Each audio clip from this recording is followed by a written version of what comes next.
Lepas tu perawi kita ni Sa'id bin Ziyad, yang meriwayatkan daripada Ziyad bin Subaih. Dia ada son ni je riwayat dia, yang dikemukakan oleh Abu Dawud. Dan Imam Nasa'i juga ambil son ni je hadis daripada dia. Babun fil buka'i fi shalah. Ini bab nangis dalam sembahyang ataupun tangisan dalam sembahyang. Boleh ke tidak? Itulah hak Imam Abu Dawud maksudkan. Jadi kalau kita perhati dalam hadis ini, Abdullah bin Asy-Syikhir, anak dia Mutarrif bin Abdullah bin Asy-Syikhir, meriwayatkan daripada dia. Abdullah bin Asy-Syikhir ini sahabat Nabi SAW. Dia kata, saya tengok Nabi SAW duduk semaya, bunyi dalam dada dia, Aziz ka azizir raha, bunyi macam kisaran bunyi, kerana menangis. Dalam ni, dalam dalam dada dia, kerana menangis. Dalam riwayat Nasa'i, dia kata aziz ka azizil mirjal. Kalau mirjal maknanya periuk. Bunyi puyuk tu ketika orang rebuh air tu gelegok kan, gelegok, bunyi lengan, bunyi lengan, pada ketika dia bersembahyang, menunjukkan tak apa, menunjukkan tak apa. Kalau siapa bunyi lagu tu pun tak apa.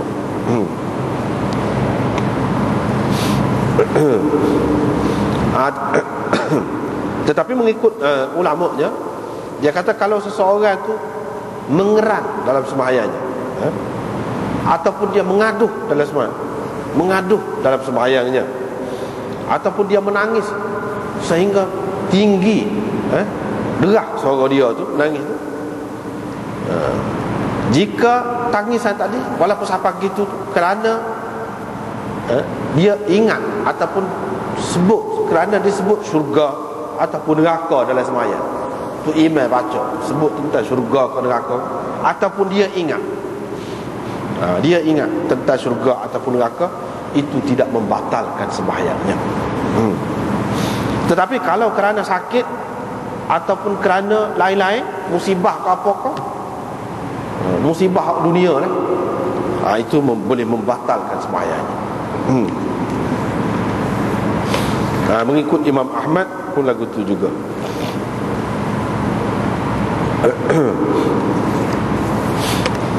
Dengan sanadnya Imam Abu Dawud meriwayatkan dari habis itu, ini bab lain pula.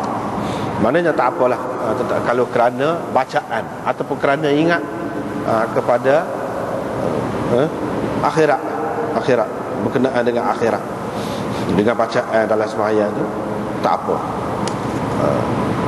Jangan sampai lebih-lebih lah. Kalau lebih-lebih tak boleh.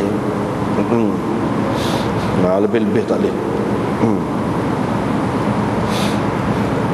Ini bab larangan daripada menurut waswasah, yakni bisikan syaitan, wa hadith nafs, dan bicara jiwa ataupun percakapan hati, bisikan hati di dalam sembahyang.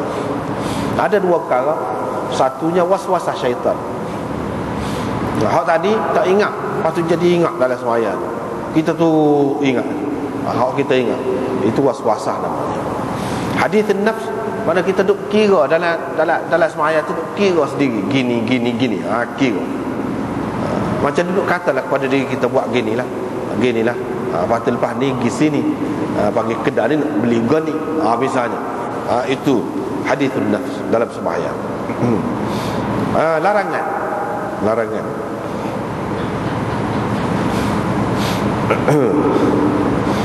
Lepas tu Imam Abu Dawud mari hadis Zaid bin Khalid Al-Juhani, Nabi SAW bersabda, sesiapa yang mengambil wuduk dengan baik, comel air sembahyang dia. Comel air sembahyang tu lagu mana? Dengan basuh molek lah, biar rata molek. Satu maknanya. Yang keduanya, basuh 3 kali. Mana anggota tu hak mana basuh 3 kali lah.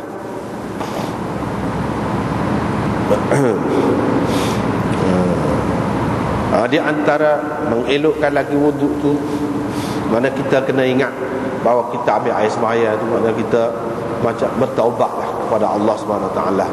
Macam nak basuh dosa kita lah. Gitu. Kemudian dia bersembahyang 2 rakaat. Jadi 2 rakaat ni tahiyat wudu ataupun sunat wudu orang panggil.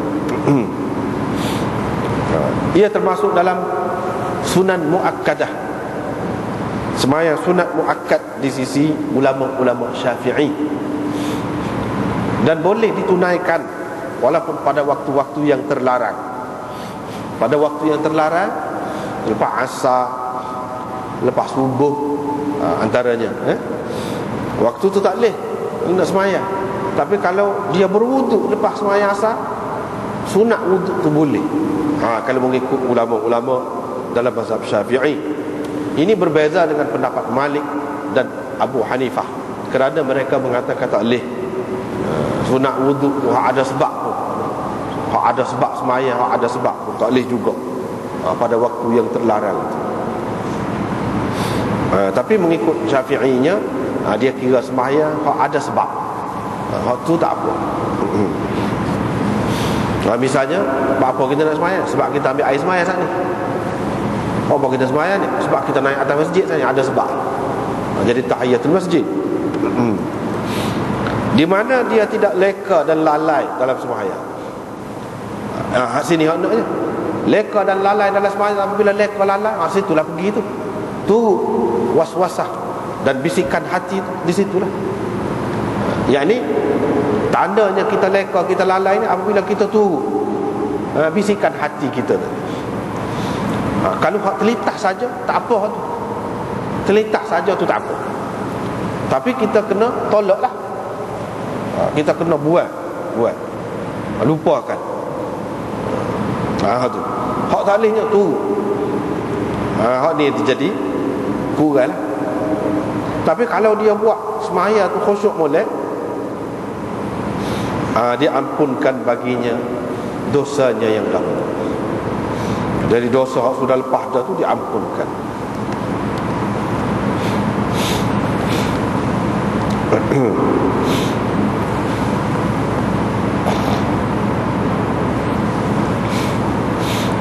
Jadi bisikan hati hak tak lehnya, hak tak lehnya ke dia, iaitu hak perkara dunia. Hak akhirat hak terlintas dalam hati. Terlintas dalam hati, boleh ke tidak? Situ ada khilaf.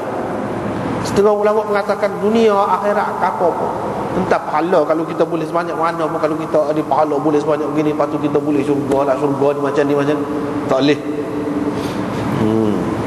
Setengah kata tak apa, tapi jangan jauh lah, jangan pergi jauh. Hak akhirat ni termasuk juga perkara dunia, tapi ada kena-mengena dengan akhirat. Hak ni tidak mengurangkan semaya seseorang itu. Tidak kata tidak diampunkan dosa dia tu kalau dia mari lagu tu. Mari tu dia turut sikit. Turut sikit. Sebab apa? Tak apa ni. Ulama-ulama hak kata boleh je lah. Dia pegang dengan kata-kata Sayyidina Umar, wa ujahhiz jaishi wa ana fis salah. Aku mengatur tenteraku ketika aku sedang sembahyang. Atur tentera ni dunia kita kata. Atur tentera ni mana terlintas dalam sembahyang dia tu, tentera nak buat gini. Gini. Dalam sembahyang. Tak apa. Kalau tak molek, apa dia gini? Apa dia buat gini? Tapi tak semua kata tak boleh. Kalau sengaja kita nak sembahyang tu, dalam tu kita nak rancang apa-apa, tu tak boleh. Tapi kalau mari, lepas tu kita turut sikit, tak termasuk dalam hal ni. Tak termasuk dalam hal ni. Tapi kalau turut panjang pun tak boleh juga. Tak boleh juga.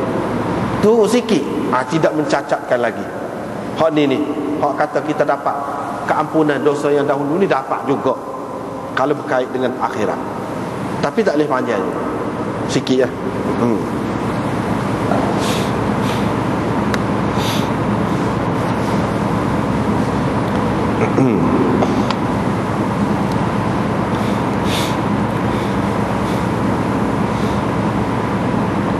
Dengan sanadnya Imam Abu Dawud meriwayatkan daripada